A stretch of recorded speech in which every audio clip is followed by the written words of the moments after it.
Dear students, চলো সহজ স্টাডিতে তোমাদেরকে আরো একবার স্বাগত জানাই। আজকে তোমাদের বেঙ্গলি পেডাগজি ক্লাস নাম্বার হচ্ছে 7। ঠিক আছে। আচ্ছা, আজকে আমরা যে কোয়েশ্চেনগুলো আলোচনা করব সাধারণত সেই কোয়েশ্চেনগুলো আমাদের অন্য দিনের থেকে বেশ কিছুটা আলাদা। তার আগে বলি যে তোমাদের 2200 প্লাস অর্থাৎ 2200 প্লাস জিকে যে সেটটা পাওয়া যাচ্ছে, ঠিক আছে, ওয়েস্ট বেঙ্গলের সমস্ত পরীক্ষার উপযোগী যে পিডিএফ নোটস, ই পিডিএফ, যেখানে জিকে পাচ্ছ প্রচুর পরিমাণে, তার জন্য তোমাদেরকে অনলি ₹50 দিয়ে এই মেটেরিয়ালসটা নিতে হবে, পারচেস করতে হবে।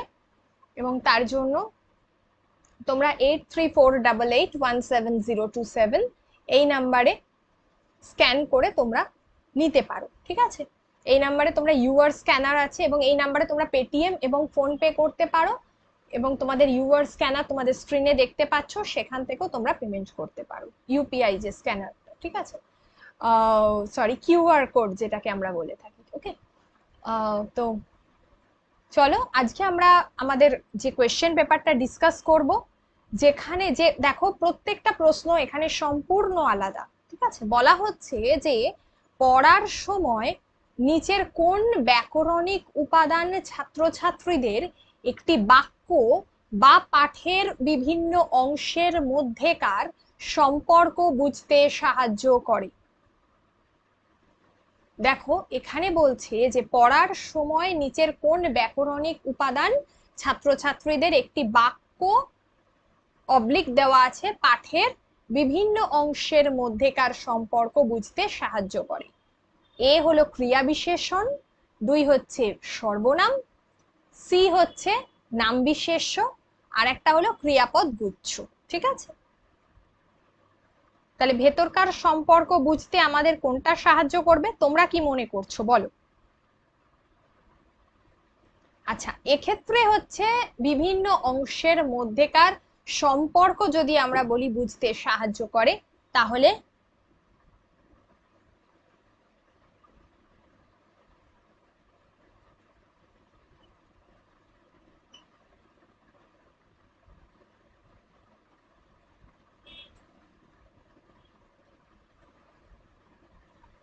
একটা বাক্য বা পাঠের বিভিন্ন অংশের মধ্যেকার সম্পর্ক বুঝতে সাহায্য করে, সেটা কি হবে, সেক্ষেত্রে উত্তর হবে হলো সর্বনাম। আমরা যখন কোনো কিছু ছাত্রছাত্রীদের একটা বাক্য বা পাঠের বিভিন্ন অংশগুলো বুঝি, সেটার সঙ্গে মূলত সর্বনামের সম্পর্ক থাকে। সর্বনাম তো তোমরা জানো যে যেটা হচ্ছে বিশেষ্য পদের পরিবর্তে যে পদটা ব্যবহার করা হয়। ঠিক আছে, মানে সে, কারো কোনো নামের পরিবর্তে সে, তুমি, আমি, এইগুলো বোঝাতে সাহায্য করে। তো এই যে সম্পর্ক বোঝায়, সেটা হচ্ছে মূলত এখানে সর্বনাম পদ হবে, ক্রিয়া তো হবে না আর নাম বিশেষ্য হবে না। ঠিক আছে, নাম বিশেষ্য হবে না তার কারণ হলো বিশেষ্য, নাম বিশেষ্য বলতে অনেক কিছুর নাম বোঝায়, সেই কারণেই নাম বিশেষ্যটা হবে। ওকে, দেখো পরেরটা হলো বলছে যে নিচের কোন বাক্যটি সাংগঠনিক রূপে সঠিক। সংকেত দিয়েছে বাঁশের পিছনে যে ছুটছিল তার কথা ভাবুন। তাহলে সাংগঠনিক রূপে যেটা সঠিক, বাঁশের পিছনে ছুটতে গিয়ে লোকটি পড়ে গেল। 2 হচ্ছে বাঁশের পিছনে ছুটতে গিয়ে লোকটির মোবাইল ছিটকে পড়লো। সি হচ্ছে যে বাঁশের পিছনে ছুটতে গিয়ে লোকটির কপাল ঘেমে গেল। আর বাঁশের পিছনে ছুটতে গিয়ে লোকটিকে কেউ ডাকলো। তাহলে বাঁশের পিছনে যে ছুটছিল তার কথা ভাবুন, এখানে বলেছে একটা সংকেত দিয়েছে।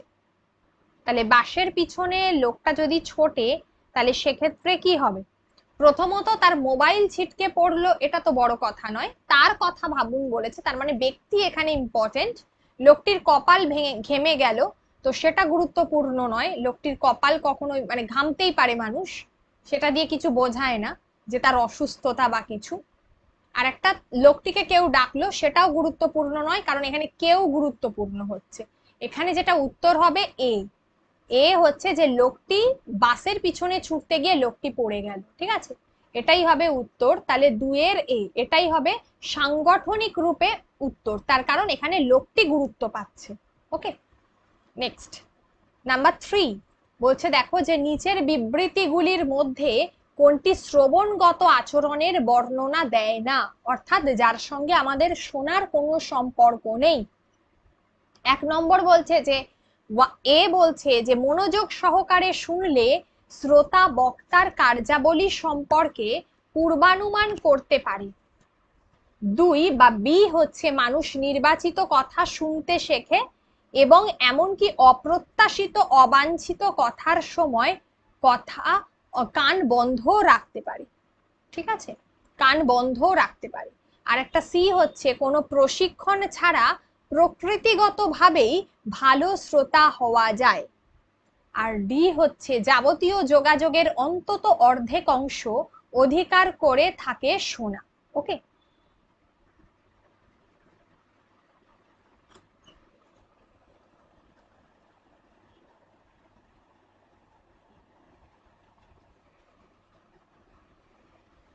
বলো কোনটা শ্রবণগত আচরণের বর্ণনা দেয় না?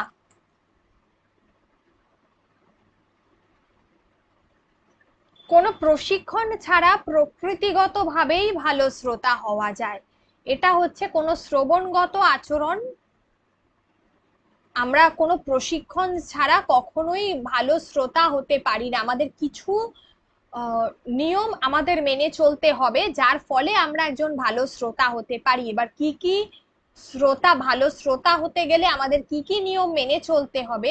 অবশ্যই আমাদেরকে ভালো ধরো কোনো আবৃত্তি শুনতে হবে, বা কোনো ধরো ডিবেট কম্পিটিশনে যেতে হবে, বা কোথাও কোনো বক্তৃতা ভালো করে শুনতে হবে। সেই পরিবেশটা যেন একটা শান্ত পরিবেশ থাকে, যার মধ্য দিয়ে আমরা শুনতে পারি। এই যে নিয়মগুলো আমাদেরকে ফলো করতে হয়, যেগুলো আমরা ভাষার দক্ষতার ক্ষেত্রে পড়ি, সেটা গুরুত্বপূর্ণ। তাহলে ভালো শ্রবণগত আচরণের বর্ণনা এটা দেয় না। তাহলে এক্ষেত্রে নাম্বার 3 আনসার হচ্ছে সি। ওকে, চলো নেক্সট বলার আগে বলবো যে তোমাদের ম্যাথসের ব্যাচ চলছে, যারা ক্লাসটা পারচেজ করতে চাও তারা 8348817027 এই নাম্বারে অনলি ₹499 তোমরা পারচেজ করতে পারো। পারচেজ করবার জন্য জসিম স্যারের সঙ্গে কন্ট্যাক্ট করো। ওকে, চলো নেক্সট দেখো, পরেরটা বলছে স্থলপদ্ম। ঠিক আছে, স্থলপদ্ম শব্দটির উচ্চারণ শেখানোর জন্য একজন শিক্ষক হিসাবে তুমি কি করবে? ঠিক আছে, মানে আপনি কি করবেন? তাহলে এক্ষেত্রে এ হচ্ছে অন্যতম পন্থা হিসাবে বাংলা ভাষায় অনুরূপ একটি শব্দ ব্যবহারের জন্য শিক্ষার্থীদেরকে উৎসাহিত করবেন। 1। বি হচ্ছে শব্দটির অর্থ নিজে জেনে শিক্ষার্থীদেরকে জানাবেন। সি হচ্ছে উচ্চারণ অভিধান ব্যবহার করবেন এবং শিক্ষার্থীদের শোনানোর জন্য শব্দটি মুখে বলবেন। আর একটা হলো শিক্ষার্থীদের বলবেন যে শব্দটি দেশি শব্দ নয়। ডি এরটা কোনো মতেই হতে পারে না। তাহলে এক্ষেত্রে যেটা আমরা করব, দেখো ডি এরটা আমরা কিন্তু করতে পারি না। যেটা আমরা করব, একটা অন্য শব্দ তাদেরকে ব্যবহারের জন্য উৎসাহিত করব, একদম নয়। শব্দটির অর্থ জেনে বললে তারা তো বুঝতে পারবে না, শব্দটির অর্থ তারা জানতে পারে, কিন্তু তার জন্য স্থলপদ্য উচ্চারণ করাটা তো তাদের পক্ষে সম্ভব নয়। উচ্চারণের অভিধান ব্যবহার করবে, মানে কিভাবে উচ্চারণটা করতে হয়, এবং এটা শিক্ষার্থীদের শেখানোর জন্য যেটা সব থেকে গুরুত্বপূর্ণ আমরা জানি, সেটা হচ্ছে যে বারে বারে একজন শিক্ষককে উচ্চারণটা করতে হবে, প্রয়োজনে তাকে রেকর্ডিং করে দিতে হবে।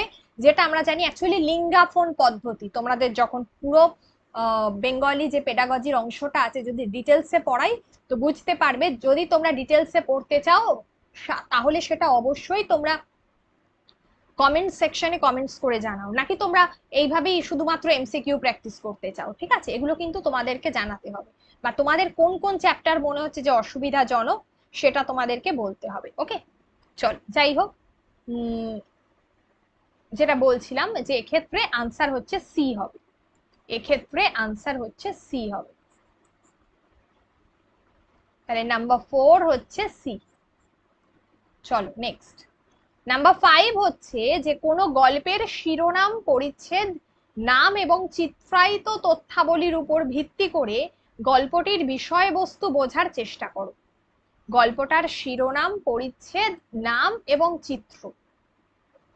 গল্পটির বিষয়বস্তু কিভাবে বুঝবে? এ ব্যাপারে তোমার কৌতূহল অনুযায়ী অন্য কোনো দিকও লক্ষ্য করতে পারো। তাহলে এই ধরনের পঠন কর্মটা কি? এটা কি দর্শন, মানে দর্শ? এটা কি শব্দবোধ? এটা কি পূর্বজ্ঞানের ব্যবহার?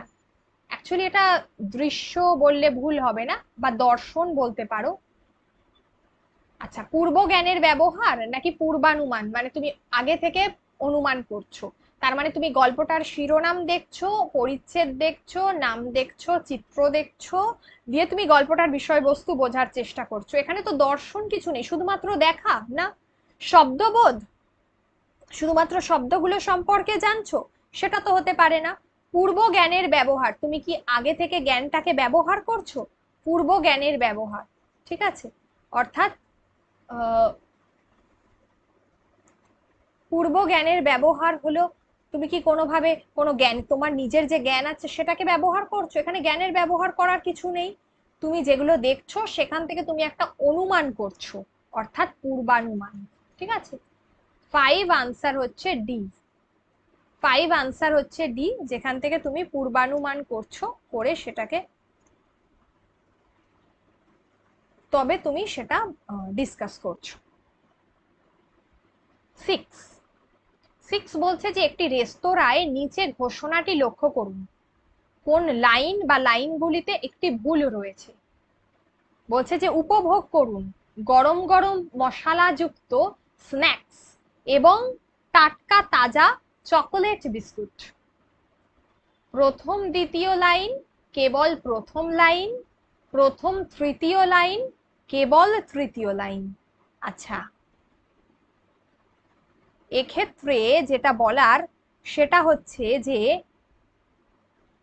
উপভোগ করুন গরম গরম মশলাযুক্ত স্ন্যাক্স এবং টাটকা তাজা চকোলেট বিস্কুট। তাহলে এক্ষেত্রে ভুল কোথায় আছে?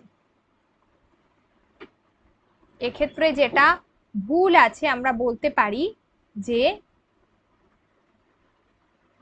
উপভোগ করুন গরম গরম মশলাযুক্ত স্ন্যাক্স এবং টাটকা তাজা চকোলেট বিস্কুট। আচ্ছা, বিস্কুট কখনো টাটকা তাজা হয়? বিস্কুট কি কখনো উপভোগ করুন, মানে বাক্যটার মধ্যে এইভাবে বলতে চেয়েছে, প্রশ্নটা সিটেটে এইভাবেই এসেছিল, কিন্তু অ্যাকচুয়ালি বাক্যটা হবে, এই প্রথম বাক্যটা হবে উপভোগ করুন, দ্বিতীয় বাক্যটা হচ্ছে দেখো গরম গরম মশলাযুক্ত স্ন্যাক্স, আর একটা হলো টাটকা তাজা। টাটকা তাজা সবজি হয়, ঠিক আছে। চকলেট বিস্কুট, বিস্কুট কখনো কি, এটা তো রেখে দেওয়ারই খাবার, এটা কি কখনো তাজা হয়? তাহলে এটাতেই ভুল আছে। তাই জন্য আমাদের তৃতীয় লাইনে আমরা বলবো যে ভুল আছে। ঠিক আছে, তৃতীয় লাইনে আমরা বলবো যে ভুল আছে। 6 আনসার হবে ডি।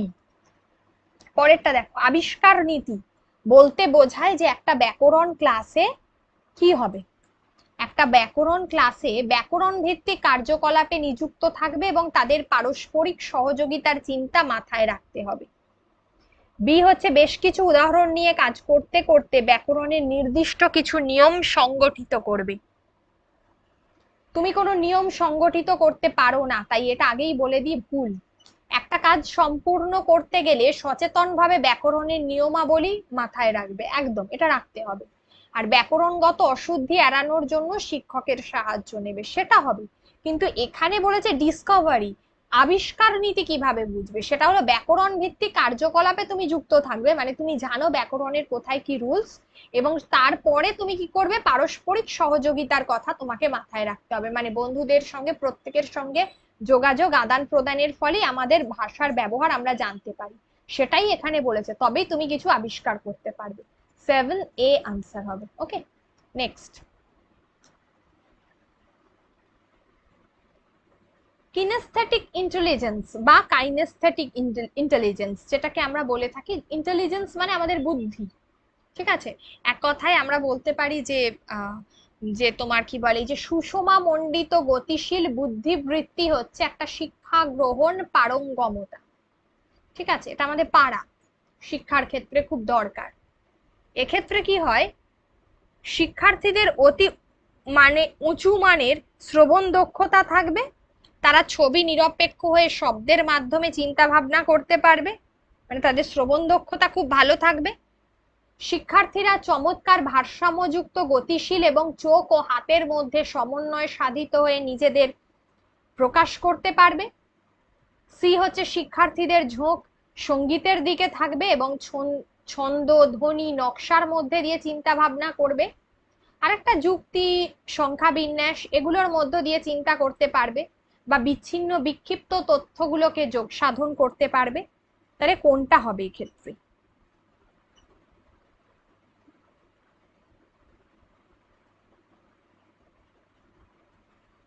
এক্ষেত্রে যেটা করবে সেটা হচ্ছে চমৎকার ভারসাম্যবোধ, তার চোখ এবং হাতের মধ্যে সমন্বয় সাধিত করে, মানে তার চোখটাও খেয়াল থাকবে, তার হাতটাও চলবে।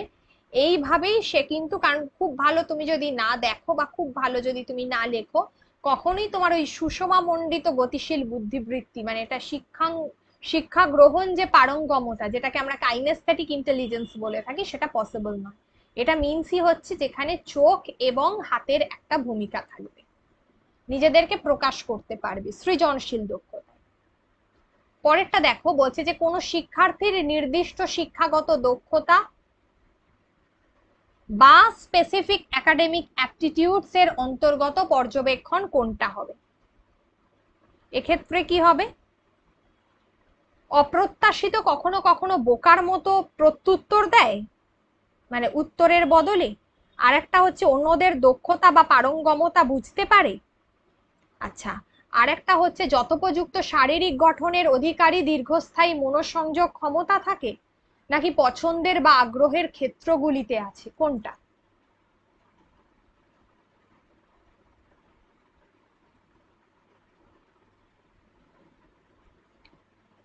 পছন্দের বা আগ্রহের ক্ষেত্রগুলোতে আছে।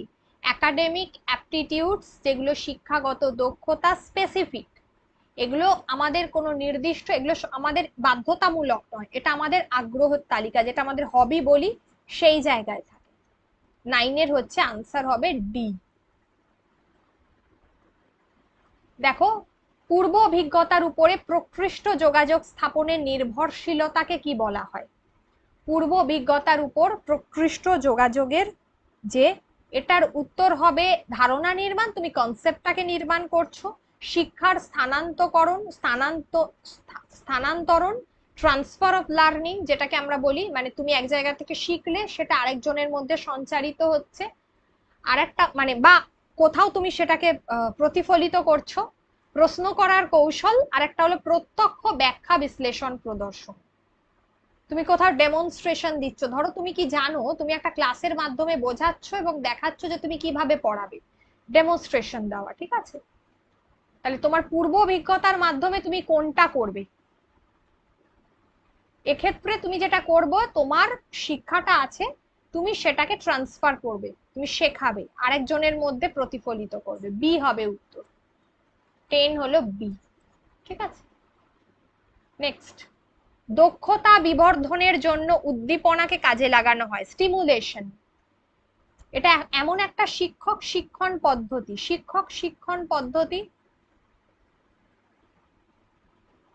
কিভাবে, যেটাকে তুমি পাঠ পরিকল্পনা করতে পারো, পাঠ পরিকল্পনা যেটাকে তুমি তোমার ব্যাখ্যা বিশ্লেষণ করতে পারো, ভিডিও দর্শন, অনুপুঙ্খ শিক্ষণ, মাইক্রো টিচিং যেটাকে আমরা বলি, মানে একটা সামান্য অংশ পড়াচ্ছ তুমি, খুব কম সময়ের মধ্যে পড়াচ্ছ এবং বেশি ডিটেলসে পড়াচ্ছ, মানে এবং সেটা খুব কম স্টুডেন্টদের মধ্যে পড়াচ্ছ, 5 থেকে 10 জনের মধ্যে পড়াচ্ছ, সাপোজ একটাই প্যারাগ্রাফ পড়াচ্ছ, অল্প একটা অংশ, আর স্টুডেন্টও রয়েছে ম্যাক্সিমাম পাঁচ, মানে সময় নিচ্ছ তোমার 5 মিনিট, স্টুডেন্টও রয়েছে 5 থেকে 10 জন, এবং শেখাচ্ছ তুমি খুব অল্প অংশ। ঠিক আছে, এই ধরনের ক্লাসকে আমরা মাইক্রো টিচিং বলে থাকি। আর ক্লাস লেকচারের ভালো নোট গ্রহণ, হ্যাঁ, শুধুমাত্র ক্লাস লেকচারের জন্য ভালো নোট গ্রহণ দিয়ে দেব, সেটা সব সময় কিন্তু উপযুক্ত হয় না। এক্ষেত্রে মাইক্রো টিচিং হচ্ছে সব থেকে গুরুত্বপূর্ণ। এখানে শিক্ষকের দক্ষতা দেখা হয়, যে একজন শিক্ষক কম সময়ে কম স্টুডেন্টদের মধ্যে কিভাবে তার দক্ষতাকে তিনি কিভাবে পড়াচ্ছেন, সেই যে দক্ষতা বৃদ্ধি করছেন, বা নিজের দক্ষতা তার কিরকম আছে যে তিনি কম সময়ে একটা অল্প অংশকে তিনি বোঝাতে পারছেন, এটা অ্যাকচুয়ালি শিক্ষকদের ক্ষেত্রে দক্ষতা হয়। ঠিক আছে, এখানে স্টুডেন্টদের নয়, এটা শিক্ষকদের দক্ষতাকে এখানে গুরুত্ব দেওয়া হয়। ঠিক আছে, এটাই হচ্ছে অনুপুঙ্খ শিক্ষণ বা মাইক্রো টিচিং বা অনুশিক্ষণ যেটাকে আমরা বলে থাকি সেটা। পরেরটা দেখো, নিবার্ধ লিখন, free writing. Free writing, brainstorming, clustering, যেটাকে আমরা বলে থাকি আইডিয়া ম্যাপিং বা ভাবনার মানচিত্রণ, এগুলো সব থেকে কোথায় দরকার বলো তো? এগুলো হচ্ছে লেখাটা দরকার আমাদের আমাদের যখন আমরা কোনো ফ্রি রাইটিং করব, বা সাপোজ ধরো আমি বলছি যেটা এটা হচ্ছে তোমার লেখার পূর্বে তুমি ভাববে, যে কোনো লেখা যখন ধরো তোমাকে একটা টপিক দেওয়া হয়েছে, তো লেখাটা তুমি যখন লিখছো সেই টপিকটা লেখার আগে তুমি ভাববে, প্রি রাইটিং সেটা করবার আগে তুমি ভাববে যে তোমার মধ্যে কি হবে। প্রথমে টপিকটা দেওয়া হলো, সেটা নিয়ে তুমি ভাবলে, তারপর তুমি তোমার যে যে যে পয়েন্টগুলোকে তুমি যুক্ত করবে সেগুলোকে এক জায়গায় করছো, তারপর তোমার সেটা থেকে একটা আইডিয়া কি কি শব্দ ব্যবহার করবে সেই ভাবনাগুলোকে তুমি এক জায়গায় আনলে, তারপরে তুমি ড্রাফট করছো, ঠিক আছে? তাহলে এটা হলো প্রি রাইটিং স্টেজে এগুলো হয়, ঠিক আছে? পূর্ব লিখন, লিখন লেখার আগে এই স্টেজটা পূর্ব লিখন। 12 এ দেখো প্রত্যেকটা কোয়েশ্চেন ভীষণ গুরুত্বপূর্ণ, এই যে দেখছো কোয়েশ্চেন গুলো ভীষণ গুরুত্বপূর্ণ। তারপর তুমি ড্রাফট করবে, তারপর তুমি সেগুলোকে কি করবে, আবার তোমার রিভাইজড করবে, দেখবে কোথায় ভুল আছে কিনা, চেক করবে, প্রুফ রিডিং, তারপর তুমি ফাইনালি আবার ওটাকে সম্পাদনা করবে বা আবার লিখবে। পরেরটা দেখো, বলছে নিচের শব্দগুলোর ব্যাকরণগত শ্রেণী কি? আর ও নাকি, তাই, সহিত, তবু, ছিছি, এগুলো কি এক একটা নাম বিশেষ্য, ক্রিয়া বিশেষণ, অব্যয় নাকি সর্বনাম? এটা খুব ইজি কোয়েশ্চেন, এটা তোমরা বলো, পড়িয়েছি এর আগে। এক্স্যাক্টলি, যারা সি আনসার করেছো তাদের উত্তর রাইট। 13C যারা আনসার করেছো তাদের উত্তর রাইট, এটা একটা অব্যয়। পরেরটা দেখো, বলছে একটা লিখন কর্ম সম্পাদনের ক্ষেত্রে যে ধারাক্রমটি হবে, যেটা বলছিলাম, তোমাকে লিখতে দেওয়া হয়েছে অ্যাট ফার্স্ট তুমি তথ্য সংগ্রহ করছো, তথ্য সংগ্রহ করলে তারপর তুমি তোমার মনের মধ্যে ভাবছো যে কিভাবে তুমি আগে তথ্য সংগ্রহ করবে, তারপর তুমি মনের মধ্যে ভাবছো যে কিভাবে সেগুলোকে সাজাবে, অর্থাৎ ক্রমবিন্যাস করবে, সাজালে, তারপর তুমি ড্রাফটিং করলে, খসড়াটা সাজালে, ঠিক আছে? তারপর তুমি সেটাকে চেক করলে, এখানে চেক করার বিষয়টা নেই, দ্বিতীয় খসড়া নির্মাণ করলে। অপশন এ এখানে রাইট হবে। অপশন বি এখানে দেখো, দ্বিতীয় খসড়া অর্থাৎ ফাইনাল যেটা, সেটাকে আগে বলা হয়েছে। খসড়া মিন্স হচ্ছে ড্রাফটিং, যেটা আমরা আগে করি। দ্বিতীয় খসড়া মিন্স হচ্ছে যেটা আমরা ফাইনালি লিখি, সেটা আগে হয়ে গেছে, তাহলে এটা হবে না, এটা কাটা। তৃতীয়টাতে দেখো ক্রমবিন্যাস তুমি আগে করছো না, আগে তো তোমার মধ্যে ধারণাটা আসবে তোমায় কি নিয়ে লিখতে বলেছে, সেগুলোকে তুমি তো সাজাবে, মানে আগে তথ্যগুলোকে তো সংগ্রহ করবে, তারপর তো তুমি ক্রমবিন্যাস করবে, তাহলে এটা হবে না, এটা কাটা। দ্বিতীয়ত খসড়া নির্মাণ আগে, আগেই তুমি ড্রাফট করতে চলে যাবে না, তাই জন্য ডিএটাও কাটা, ঠিক আছে? চলো নেক্সট। আচ্ছা, তোমাদের টোটাল সিডিপি, যে ইংলিশ, ইভিএস, ম্যাথ, বেঙ্গলি, এই যে প্রাইমারি টেটের জন্য যে 5টা বিষয় আছে, তার লাস্ট প্রিভিয়াস ইয়ারের কোয়েশ্চেন, 10 ইয়ার্স এর কোয়েশ্চেন, পিডিএফ আনসার সমেত পাওয়া যাচ্ছে 10 ইয়ার্স এর কোয়েশ্চেন, প্লাস একটা পরিবেশের আলাদা নোটস আছে, টোটাল 6টা নোটস অনলি 195 এ পাওয়া যাচ্ছে। যারা এখনো পর্যন্ত কালেক্ট করোনি তারা পেটিএম করতে পারো, নোটসটা কালেক্ট করতে পারো 8348817027 এই নাম্বারে। ওকে, তোমরা তার জন্য ইউআর স্ক্যানার ইউজ করতে পারো। চলো, আচ্ছা, তোমাদের এর পরের দিনে যে আমি কোয়েশ্চেনটা দিচ্ছি হোমওয়ার্ক, সেটা হলো কোনো ভাষা শিক্ষার ক্লাসে সাহিত্য পাঠ আমাদের ছাত্রছাত্রীদের জন্য বিশেষ গুরুত্বপূর্ণ, আমরা পাঠ করি, তো এটার ফলে কি হবে, কোনো সংস্কৃতির সঙ্গে পরিচয় ঘটায় না, ভাষার মান্যতা প্রাপ্ত বৈচিত্র্য পরিধির জন্য পরিচয় ঘটায়, ভাষার পুরাতন শৈলীর সঙ্গে পরিচয় ঘটায়, আর মানে অ্যাকচুয়ালি এটা হচ্ছে শব্দটা কোনো দুরহ হবে শব্দটা অ্যাকচুয়ালি, ঠিক আছে? এটা হবে মানে দুর্বোধ্য শব্দ, দুরহ, দুরহ শব্দ ভান্ডারের সঙ্গে পরিচয় ঘটায়। ভাষা শিক্ষার ক্লাসে সাহিত্য পাঠ করলে আমাদের কি হয়, কোনটা হবে সেটা তোমরা এখানে আনসার করবে, ঠিক আছে? চলো, আজ তাহলে এই পর্যন্ত থাকলো। আমরা আগামীকাল আমি তোমাদেরকে পরশু দিনকে চেষ্টা করছি যে প্রাইমারি টেটের সিলেবাসটা নিয়ে একটু আলোচনা করার, পেডাগজির সিলেবাসটা নিয়ে, ঠিক আছে? কালকে আমরা আরেকটা সেট করে নিই আগে, তারপরে সকলে মন দিয়ে পড়ো এবং প্রত্যেকটা বিষয়ে খেয়াল রাখো যাতে তোমরা আনসারগুলো করে আসতে পারো। কোয়েশ্চেনগুলো দেখো, খুবই গুরুত্বপূর্ণ। ওকে, আজ এই পর্যন্ত থাকলো। সকলে ভালো থাকো। আর অবশ্যই জানাতে ভুলো না যে তোমরা ডিটেল ক্লাস চাইছো নাকি শুধুমাত্র এমসিকিউ চাইছো। চ্যানেলটা সাবস্ক্রাইব করো আরো কোয়েশ্চেন দেখবার জন্য, এবং ভালো লাগলে একটা লাইক করে দিও। Good night.